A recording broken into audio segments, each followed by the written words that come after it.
சென்னை ஆழ்வார்பேட்டையில் ஆந்திர தொழிலதிபர் வீட்டிலிருந்து நேற்று மேலும் 34 சிலைகள் பறிமுதல் செய்யப்பட்டன. இந்த நிலையில் இரண்டாவது நாளாக இன்றும் சோதனை நடத்தப்பட உள்ளது. இதுகுறித்த கூடுதல் விவரங்களை செய்தியாளர் சுப்பிரமணி தருகிறார். அவரோடு பேசலாம். சுப்பிரமணி, ஆந்திர தொழிலதிபர் வீட்டில் இரண்டாவது நாளாக சோதனை தொடர்வதற்கு என்ன காரணம்?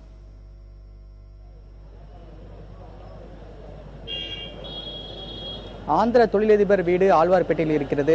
அவரது வீட்டில் நேற்று சிலை கடத்தல் தடுப்பு பிரிவு போலீசார் சோதனை நடத்தினார்கள். இந்த சோதனையில் 34 சிலைகள் பறிமுதல் செய்யப்பட்டது. இந்த நிலையில் இன்று இரண்டாவது நாளாக இந்த சோதனை நடைபெற இருக்கிறது.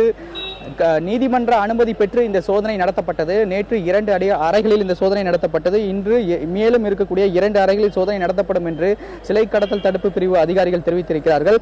குறிப்பாக இந்த நேற்று பறிமுதல் செய்யப்பட்டுள்ள 34 சாமி சிலைகளும் கோடிக்கணக்கில் மதிப்பிலானது என்பது நேற்று விசாரணையில் கண்டுபிடிக்கப்பட்டது.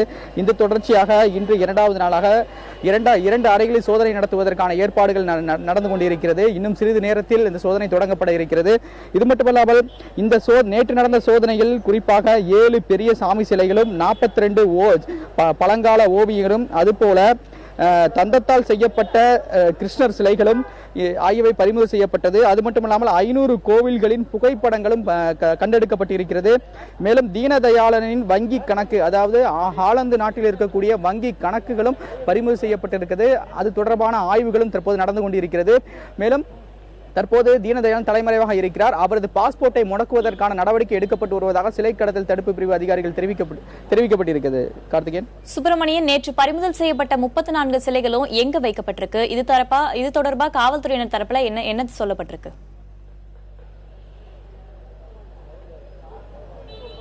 நேற்று பறிமுதல் செய்த 34 சிலைகளும் தற்போது கணக்கெடுக்கப்பட்டு அதே அறையில் தான் வைக்கப்பட்டிருக்கிறது. இன்று இரண்டாவது நாளாக இந்த சோதனை முடிந்த பிறகு அனைத்து சிலைகளையும் கணக்கெடுத்து நீதிமன்றத்தில் ஒப்படைப்பதற்கான நடவடிக்கை எடுக்கப்படும் என்று அதிகாரிகள் தரப்பில் தெரிவிக்கப்பட்டிருக்கிறது. அது மட்டுமல்லாமல் இதுக்கு முன்பாக பறிமுதல் செய்யப்பட்ட 54 சிலைகளையும் திருவொற்றியூரில் உள்ள ஒரு கோவிலில் வைப்பதற்கான அனுமதியை நீதிமன்றம் கேட்டிருக்கிறார்கள் சிலை கடத்தல் தடுப்பு பிரிவு போலீசார். இது மட்டுமல்லாமல் 3 பேர் ஏற்கனவே கைது செய்யப்பட்டிருக்கிறார்கள். அதில் சூப்பர்வைசர் ராஜாமணி என்பவருக்கு இந்த வழக்கில் நெருங்கிய தொடர்பு இருக்கிறது. அவர்தான் இந்த தலைமறைவாக இருக்கக்கூடிய தீனதயாளனுடன் நெருக்கமாக இருந்திருக்கிறார். பல்வேறு கணக்கு வழக்குகளிலும் அவர்தான் பார்த்திருக்கிறார். அந்த கைது செய்யப்படக்கூடிய நேரத்தில் அவர்தான் இந்த சம்பவ இடத்தில் இருந்திருக்கிறார். சிலைகளை பேக் செய்யும் போது அவர் உடன் இருந்திருக்கிறார். அவரை காவலில் எடுத்து விசாரிப்பதற்கான நடவடிக்கை எடுக்கப்பட்டு வருவதாக காவல்துறை தரப்பில் தெரிவிக்கப்பட்டிருக்கிறது. சிலை கடத்தல் தொடர்பாக 2004ஆம் ஆண்டே தீனதயாளன் மீது வழக்கு பதிவு செய்யப்பட்டிருக்கிறது. அவரும் நீதிமன்ற ஜாமீனில் வெளியே வந்திருக்கிறார். கிட்டத்தட்ட 12 ஆண்டுகளுக்கு பிறகு இதே சம்பவத்திற்கு மீது தொடர்பாக அவர் மீது வழக்கு பதிவு செய்யப்பட்டிருக்கிறது. இத்தனை ஆண்டுகளாக அவர் இந்த தொழில்தான் ஈடுபட்டிருந்தாரா? காவல்துறை சரியாக விசாரணை நடத்தியிருந்தால் மீண்டும் அவர் இதுபோன்ற சம்பவத்தை தொடராமல் இருந்திருப்பதற்கான வாய்ப்புகள் இருக்கிறதா?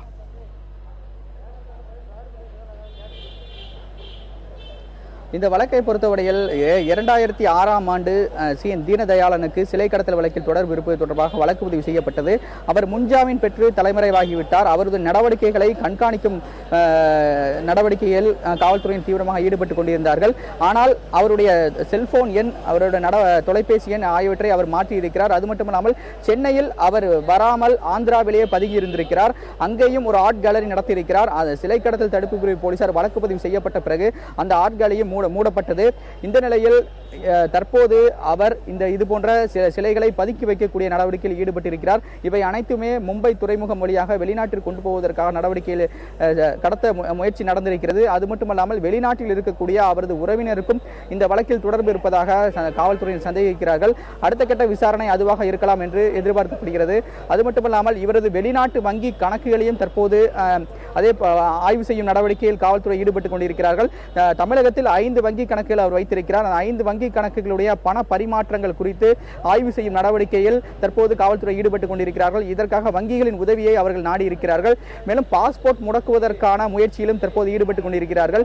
இந்த சம்பவத்தில் 3 பேர் கைது செய்யப்பட்ட தகவல் அறிந்தவுடன் உடனடியாக அவர் தலைமறைவாகிவிட்டார். அவர் வெளிநாட்டிற்கு தப்பி செல்லாமல் இருப்பதற்காக இந்த நடவடிக்கையில் இறங்கி வருவதாக காவல்துறை தரப்பில் தெரிவிக்கப்பட்டிருக்கிறது.